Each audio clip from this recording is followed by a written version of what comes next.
Akala ko ba umalis ka na? Ba't nandito ka pa? Huli tayo dito, nandito ang asawa ko. Hoy, Yvette! Anong ginagawa mo rito? May relasyon ba kayo ng asawa ko? Ang Josie, magpapaliwanag ako. Sophia! Kailangan natin magkita-kita. Hindi ko na kaya to. Humanda sa akin yung babaeng yan. Wala kayo nakakaligtas sa kamandag. Pero wala nagbahay sa'yo, miski isa. Oy, meron naman. O sino? Si Raul. Yung anaconda yan, puputulin ko ulo niyan. Hindi okay itong sayang ito. Nasa sakit ng ulo dinudulot mo sa akin. Ivette, tumigil ka na. Itigil na natin ito. Anong plano mo ngayon? Nag-iisip ako ng bagong plano. Si Sir Lando. Nasa meeting po si Sir Orlando.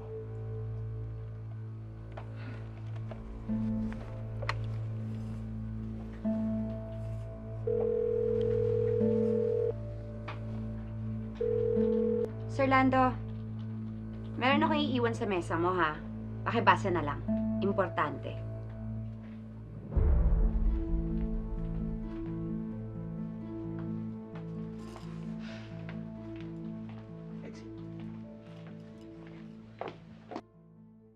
Dear Lando, salamat sa lahat ng tulong at pagmamahal mo sa akin.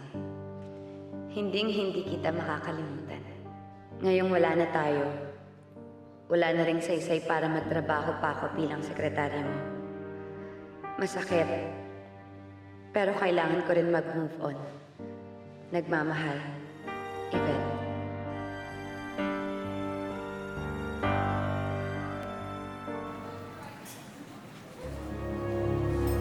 Walang hiya ka, babae ka. Sinasabi ko na nga ba, nandito ka? Ngayon, alam ko na. Ikaw ang kabit ng asawa ko. Eh, ano naman ngayon kung ako ang kabit ng asawa mo? Ano magagawa ng isang balyenang katulad mo? Wala lang. Hahampasin lang kita ng buntot ko. Daduya! Hiya ka! Aray ko! Hiya ka! Aray ko! Papatayos ka ka! Hindi mo pwede magdari sa akin. Ano ang problema mo? Ano ba?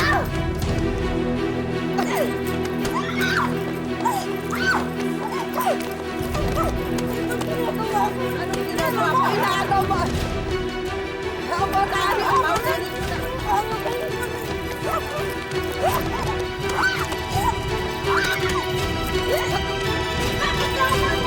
Tama na po, tama na po yan. Sino ka ba? Ba't yung nangangalam dito? Away namin ito! Ma'am, kasi itong girlfriend ko po yung kasama, ma'am. At sinasaktan nyo, kasali po ako sa gulo na to. Ha? Girlfriend mo to?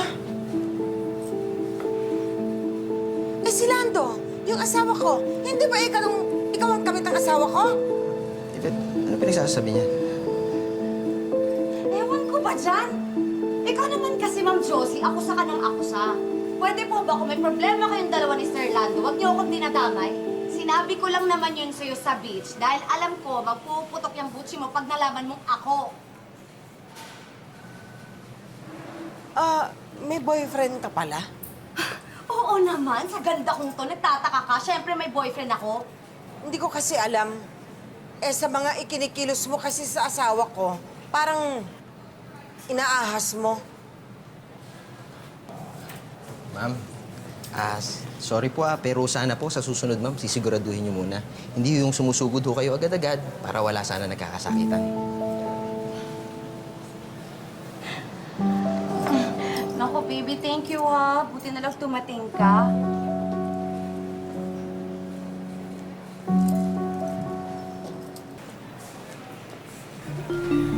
Dali. Ano nangyayari dito? Sir, kasi ho kanina itong dalawa ho nag-aaway.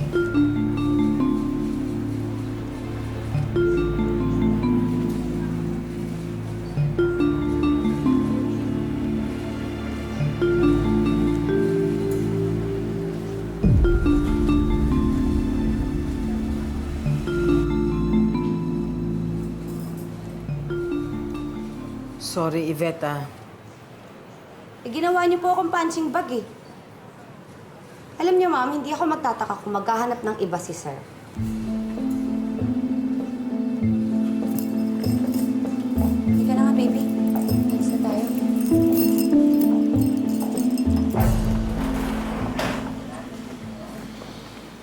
Sabi ko sa'yo, ba't dapat di ka na nagdududa sa akin? Eh, kasi... Tama na. Naniniwala ka na sa akin.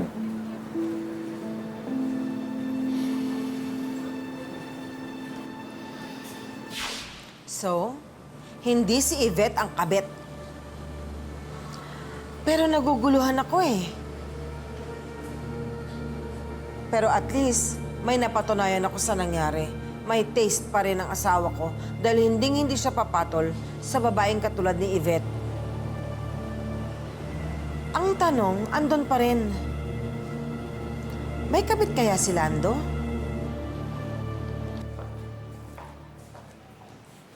Yvette, sandali. Ba't pa akala nung asawa ng boss mo, kabit ka nun? Masyado kasing suspitsyosa yung babaeng yun. Mainit yung dugo niya sa akin. Dati nga, inagawa niya ako ng pwesto dun sa food park. Tapos ngayon, pinagbibintangan niya ang kabit ng mister niya. Sa tingin mo ba, papatulan ko yung asawa niya? Eh, ngayon alam ko na binalikan mo ko.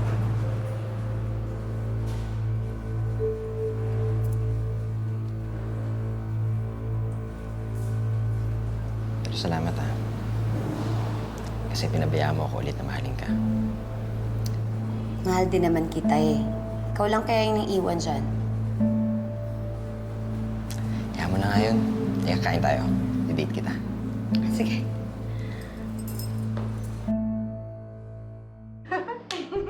Buti tumawag si Raul at nakipagbalikan sa akin.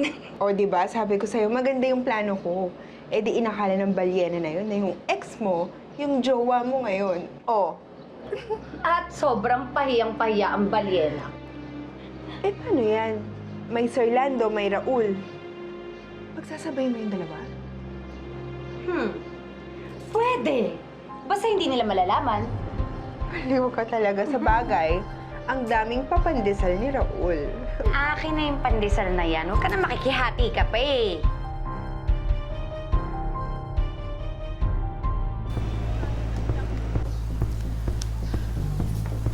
Eh, nung umpisa nga, sigurado na ako na siya yung kabit. Kaya lang, ngayon parang, ewan ko, hindi na naman eh. Nanguguluhan ako eh.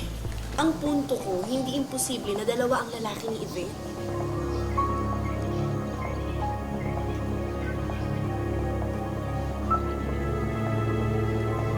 Kailangan ko pa rin makahanap ng ebidensya. Diba kayo, ayaw niyo maniwala sa akin. Si Yvette nga ang kabit ni Lando. Eh, may boyfriend nga, Mars. Pero, napakilala nga sa akin eh. Alam mo, nung simula, sigurado ko eh, nung sa beach, na siya yung kabit. Kasi sa harap ko mismo sinabi niya eh. May relasyon pa kayo ng asawa ko. O ano ngayon kung meron kami relasyon ng asawa? Pero, may pinakilalang boyfriend. At saka, alam ko naman talaga napaka-alaskador ng babaeng yan. Kung makaasar sa akin. Kaya ngayon din ako sigurado, hindi ko na alam. Mars, matalino si Lando. Hindi basta-basta magkakalat ng ebidensya yun. Tsaka ikaw matalino ka rin naman eh. So ano, hanap na tayong ebidensya? Oo. Agad-agad na. Gusto ko na talagang malaman.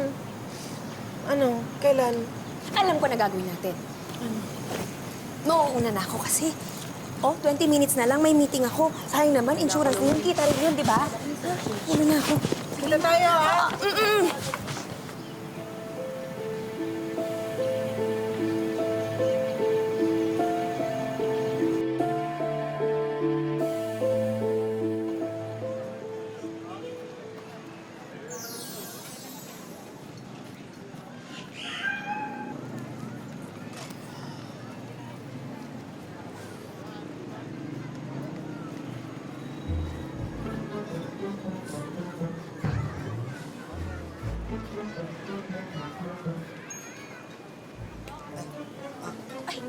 Okay lang. Okay talaga, okay lang. Nakita ko nag-iingat eh. Sige na, huwag ka na mahiya. Okay lang, Sandy. Okay lang. Okay lang. Upo ka dito, oh. Salamat. Okay lang. Hindi mo ba na-gets yung sinabi ni Kaloy?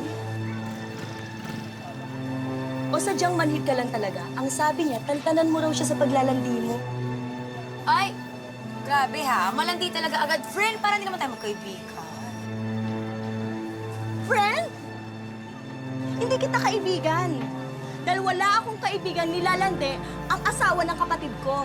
Kaya pwede ba? Sandali. Kaya pwede ba? Umalis ka na at huwag ka na magliligid-ligid dito.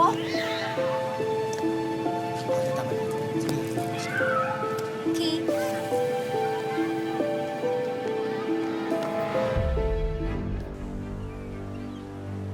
Ang hilig mo manaway! Akala mo naman ikaw ang asawa ni Kaloy. Ay, naalala mo si Eusebio? Di ba artist din yun para si Kaloy? Kaya siguro gustong-gusto mo nilalandi si Kaloy, no? Sandy! Huwag mo lang sasabihin yan! Dahil sa susunod, tubig na lang import na lang isasaboy ko sa'yo! Tama na yan. Sandy, sige na. Sige na.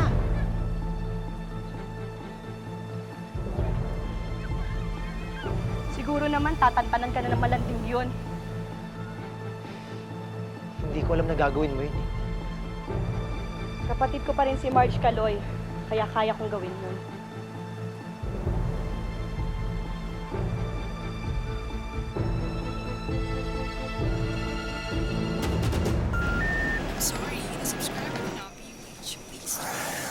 Talaga to si Yvette, oh.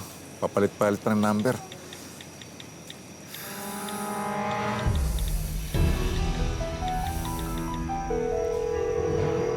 Bakit mo kailangan tawagan si Yvette? Diyos, nakakagulat ka naman. Bakit mo tinatawagan si Yvette? Nag-resign kasi si Yvette. Gusto ko lang malaman kung anong dahilan. Oy, nag-resign na pala eh. Bakit tinatawagan mo pa? Ganun ba siya ka-in demand? Na kailangan mo pang tawagan? Nag-resign na, di palitan mo na. Hindi ko naman siya gustong pabalikin eh. Gusto ko lang malaman ang totoong dahilan at kung bakit siya umalis. Yun lang. Pwede ba? Huwag na natin pag-usapan ng babaeng yan. Eh, puro sakit naman pala ng ulo ang binibigay sa'yo eh. Bakit mo pa tinatawagan? Palitan mo. Halika na. Matulog na tayo. Halika na.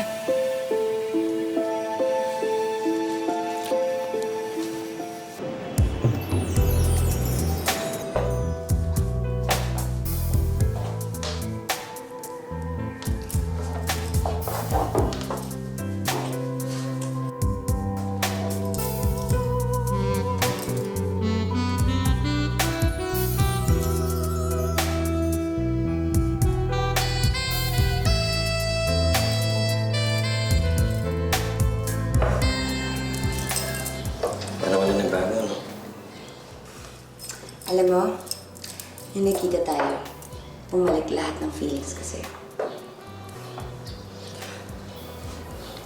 Sorry mo sa dati, ah. Pero ngayon, mas stable na ako.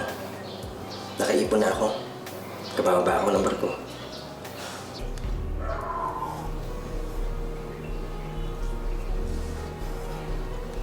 Salamat talaga sa second chance, ah. I love you. I love you.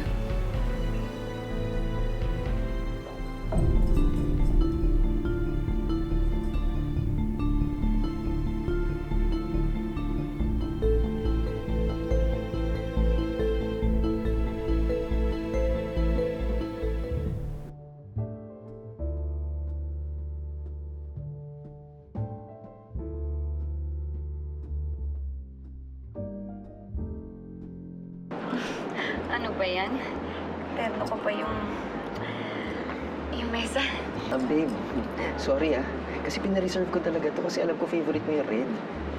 Ah, ganun ba? Hindi, okay lang. Ang sweet mo nga eh. Medyo nakakahiya lang kasi, di ba, daming tao makikita nila kapareho kayong mesa. Pero okay lang naman.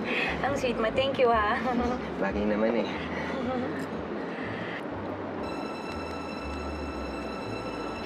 Babe, kilala mo ba yung lalaki na yun? Kanina patingin ng tingin eh. Sino? Ayun, oh.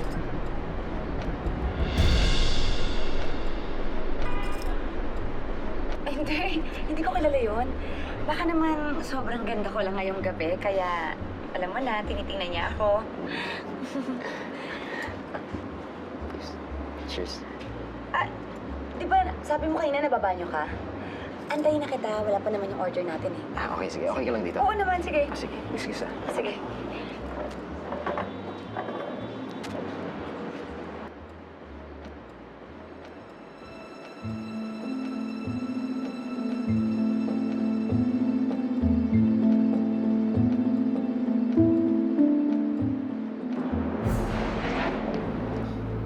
How are you, Miss Secretary?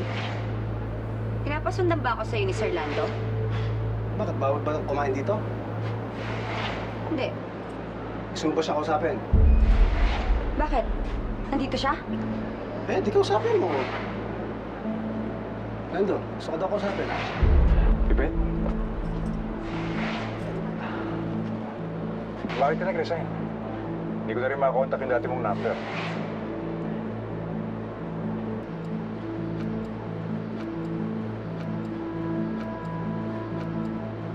Sandali. Okay.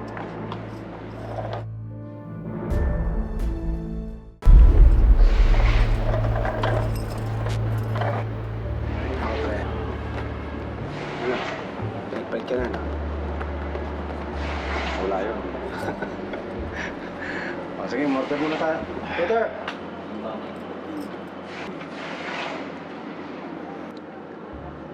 Bigyan mo nga ito ng babaeng nakapula doon sa kabilang mesa.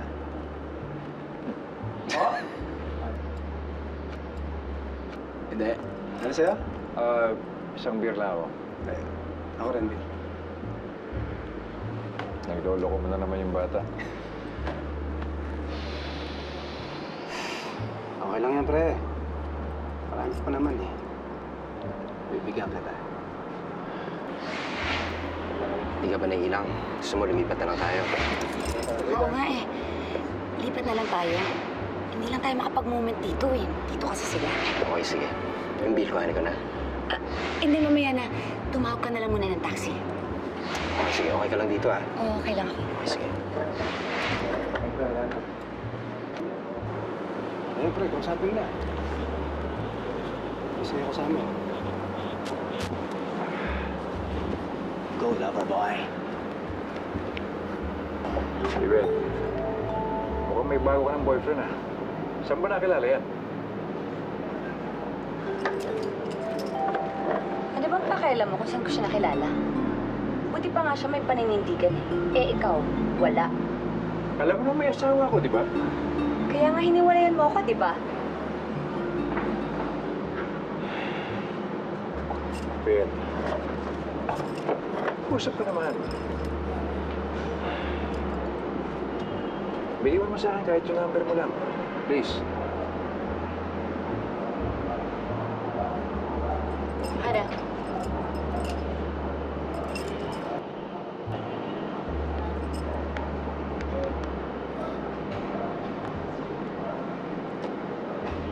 Oh, Salamat. sige na, umalis ka na.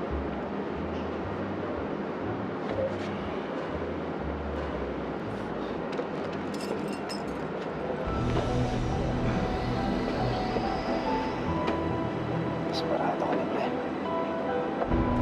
Okay lang.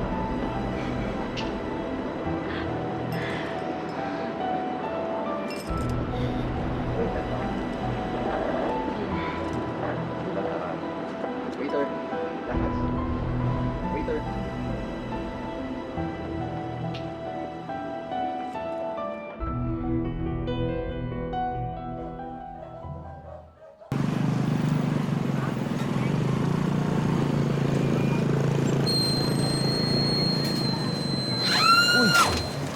Diyos ko! Nakakalong ka! Hoy, kuya!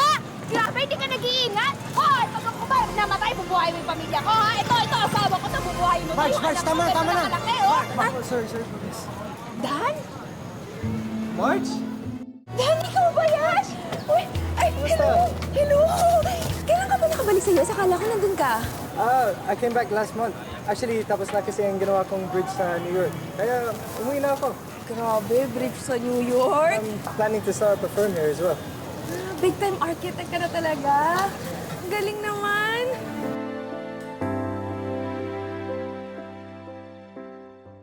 Dan, pare. Ay, bro. Kumusta? Okay lang. Ano lang ba ng buhay mo, Dati, sa tabi-tabi lang tayo umiinom. Gas ng load lang, bro. Ikaw, anong trabaho mo na yun? Wala pa naghahanap pa lang ako eh. Pero kakagaling ko lang ng Japan. Ilang taon din ako tumugtog dun eh. Oh, guys, una na ako May meeting pa ako. Ay, sige, pare. sige. Ingat, nakasolve pala kami. Ingat. Sige, ingat. Ingat. Guys. Sorry. Kaloy, tatayo daw na negosyo, oh. Baka naman makapasok ka, kausapin mo. Ito naman, no. Wala ka lang ibang inisip kundi pumi-R, no? Eh, sayang naman. Alam mo ikaw, puro ka naman hiya. Kita mo si Dano, asenso na. Dati walang direksyon buhay nun. Ikaw pa nga yung daming pangarap. Ikaw pa nga yung promising.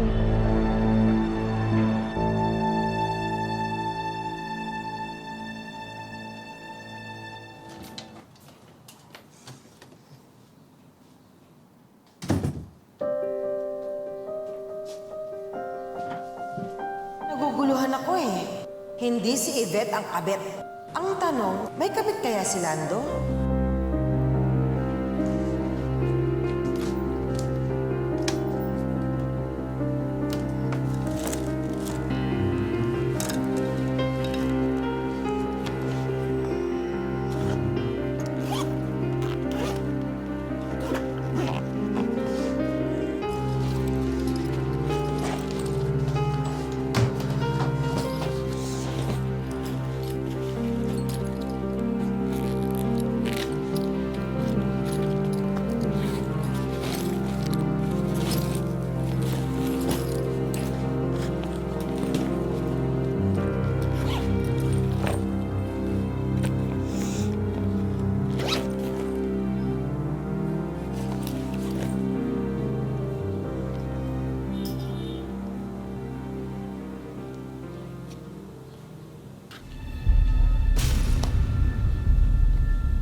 Sino ka?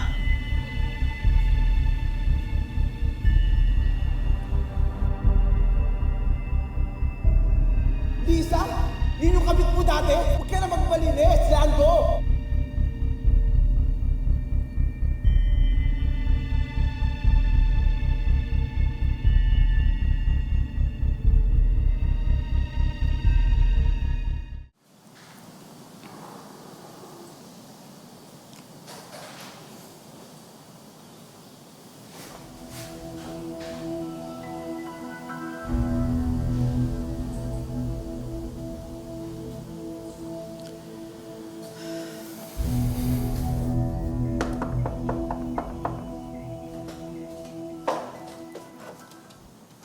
Oh, Mare, napasugod ka. Ano atin? Maring Rose, si parang Eman, andyan ba? Pwede bang makausap? Sige ah. Eman! Honey! Sino yan? Si Maring Josie.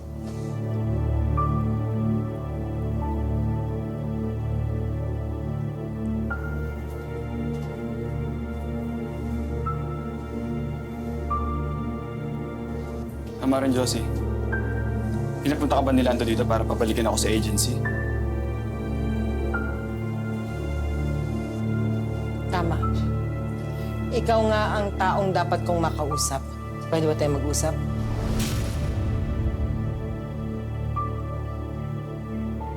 Meron lang akong gustong linawin sa'yo.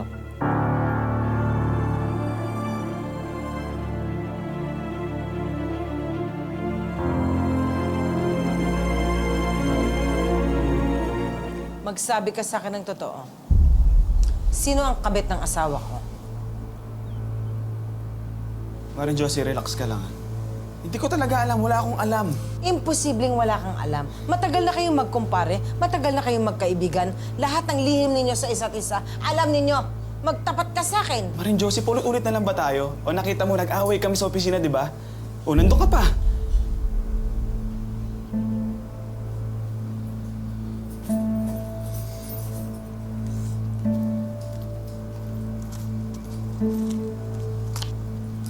Sino yan?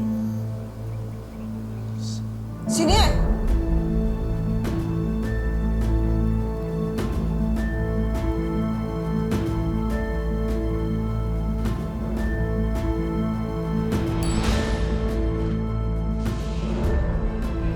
Sino ba ang kabit ni Lando? Si paring Lando na lang yung kausapin mo tungkol dyan. Masaya ka pa ba sa akin? Hindi ko yata kaya na malaman kung sinong dalawa o makaharap man lang kung sino yung magiging asawa ko. Ay, Ma'am Josie, meron lang po akong ginawa kay Sir Lando. Anong ginawa mo kay Lando? May sorpresa ako sa'yo. Kondo, para sa'yo. Sa pagkakaalam ko, wala kaming kondo talaga. Ano ibig mo sabihin? Binabahay na? Ano ba bang ginagawa natin? Halika na punta natin.